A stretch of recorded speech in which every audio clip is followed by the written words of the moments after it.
How to sell gift cards on Square. So hello guys and welcome back to today's video. In today's video, let's show you how you will be able to sell a gift card. So over here on the left side or at Square, simply look over here on the left side and you will be able to see our menu over here. Simply navigate to items and ordering. Click on items.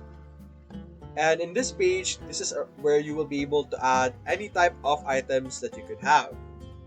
Click on create item and then simply enter the necessary information about your gift card. You can enter the name, the item type over here. Over here in the type over here, you can simply select uh, the specific most applicable option for your gift card. Enter the necessary information and all the other information that are available over here. If it's applicable, enter some information about that and then simply click on save. And now you can simply sell that item as it is or as a gift card inside of Square. So that's basically it guys. If you enjoyed this video, leave a like and subscribe. Thanks for watching.